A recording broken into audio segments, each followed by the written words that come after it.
we are here to take you through what is coming in from Karibu, East Africa. Within there, Habari ya leo, East Africa, how are you doing? And of course, we look at the top stories that are making headlines across the East African region. But before that, just to quickly remind you that your journey for investment should quickly start off today if you are yet to invest in anything regarding bonds and securities. The government bonds are available on the platform of Zabu, so make sure that you use this time to at least see how best you will be able to ascertain charges of getting into a better situation for yourself. As an individual, you need to at least understand that the opportunities for you to invest in bonds and securities are quite many, and you should as well utilize this space to see how best you will be able to make things work out for you.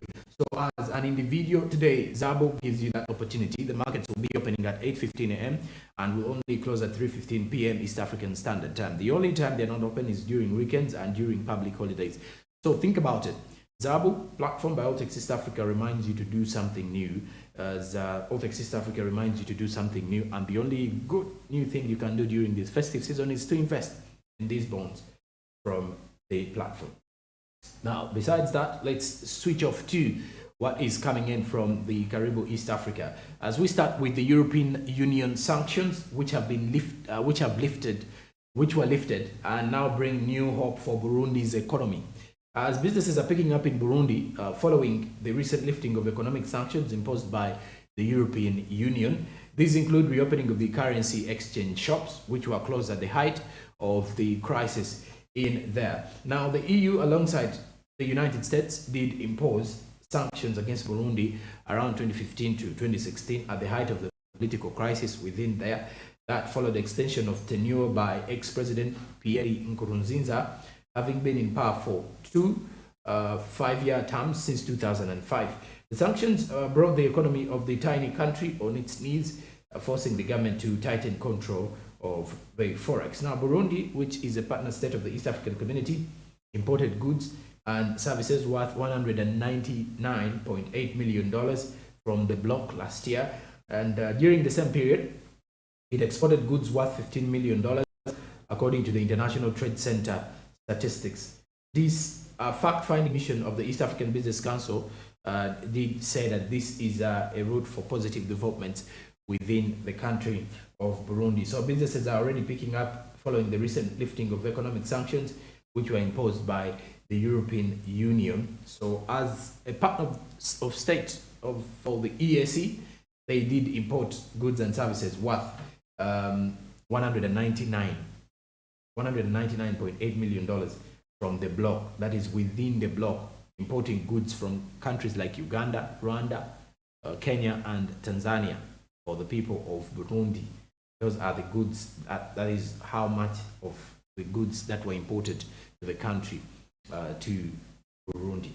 And besides that, the European Union did lift the sanctions that Burundi had, and in the long journey, it made it actually very easy for the economy to prosper. Just recently, the president, Evariste Ndayishimiye, did reveal that he will be opening up to support the young entrepreneurs in Burundi to foster innovation, and that is something that he's looking forward to. Now, this is also another huge sign that the economy will be flying high, with the fact that they have no European Union sanctions on them. Now, besides that, let's head to Tanzania, as Tanzania's port performance has increased as trade continues to recover within the region. Cargo handled by Tanzania ports increased by 14.9% to 19.8 million tons in the last financial year, as businesses are rebounding from the COVID-19 outbreak in the wake of improved port infrastructure. According to the Bank of Tanzania, cargo handling at both sea and lake ports in the country amounted to 19.8 million tons in the year to June 2022, from 17.19 million tons that were handled in a comparable period the year before. The Central Bank's consolidated zonal economic performance report of the year ending June indicates that the improvement of the Dar es Salaam port, which accounts for 90.4% of cargo handling, continues to basically pay off.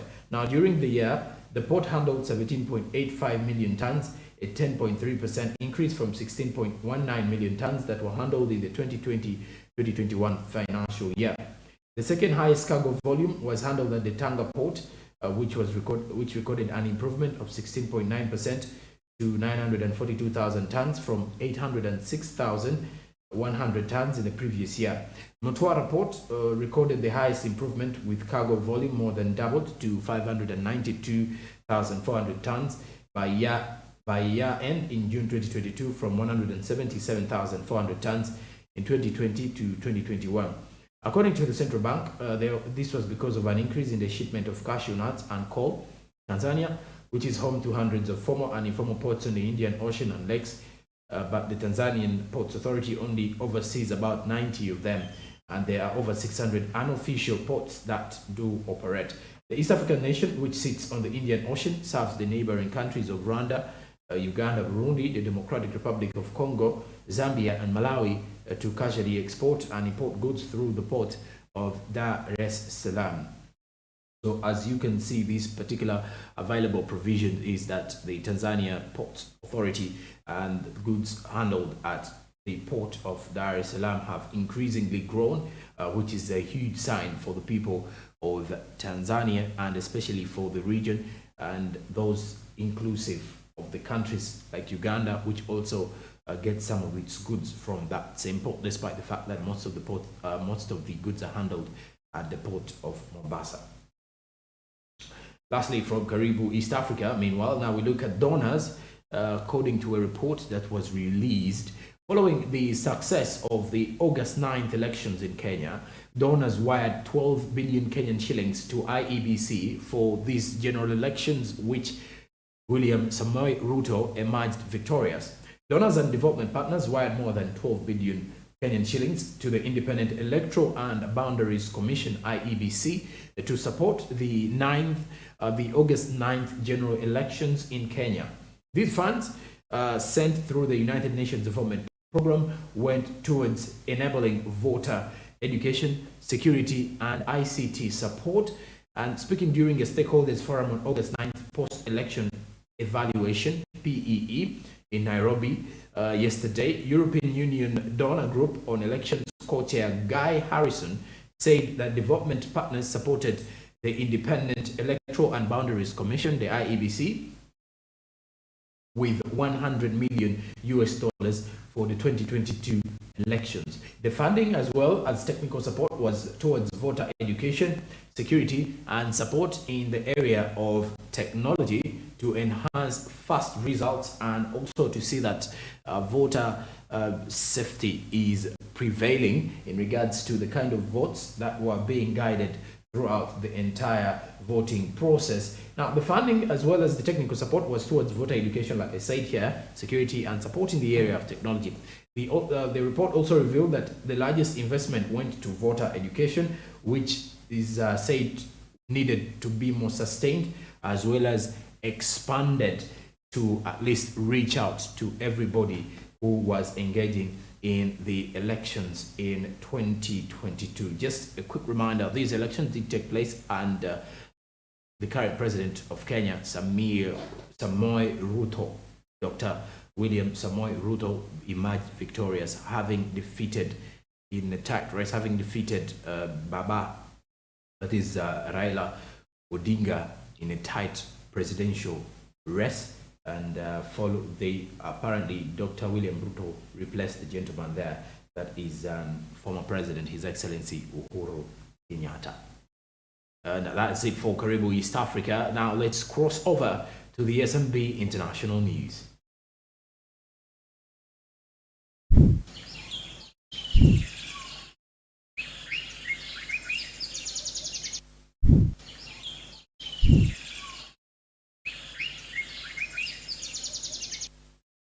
And now with the SMB International News, we quickly start off with South Africa's President, Cyril Ramaphosa, who has survived the MP vote over cash in SOFA scandal. Now, MPs at the special sitting in South Africa's parliament voted to reject a move to begin impeachment proceedings against President Cyril Ramaphosa.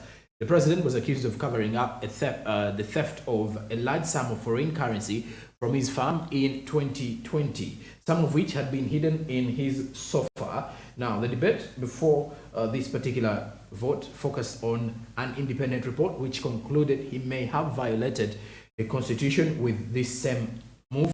Now, Cyril Ramaphosa, who is up for re-election as ANC leader, denies any wrongdoing. The African National Congress had told its MPs to block a possible impeachment, although a handful broke ranks and sided with opposition parties and voted to accept the report and let impeachment proceedings start. Now that Cyril Ramaphosa survived the vote, he thought likely to win re-election at his party's conference, which starts on Friday. He will then be able to be in pole position to become the ANC's presidential candidate at the next election, which is slated to happen in 2024. The sitting to the debate report, which was commissioned from a panel of legal experts by the Speaker, opened with a discussion over whether MPs should be allowed to vote in secret, something which the Speaker had rejected. Now, not only that, at the end of the debate, meanwhile, names of individual MPs were read out and each one announced their vote. Some 214 lawmakers voted against setting up an impeachment committee, while 148 voted in favor. 2 abstentions were registered. Now, the 70-year-old leader has denied any wrongdoing, calling the report, which he has challenged in the Constitutional Court, flawed. Now, Ramaphosa became president in 2018, pledging to tackle corruption. He had replaced Jacob Zuma, whose time in office had been weighed down by many such corruption tendencies and allegations. Now, this scandal erupted in June when a former South African spy boss, Zuma ally, Arthur Fraser, filed a complaint with police accusing the president of hiding theft of $4 million, that is approximately 3.25 million pounds, in cash from his Fala game farm in 2020. Ramaphosa admitted that some money which had been hidden in SOFA had been stolen, but said it was $580,000, not $4 million. The president did reveal that $580,000 had come from the sale of buffalo, but the panel headed by a former chief justice said it had substantial doubt about whether a sale had taken place.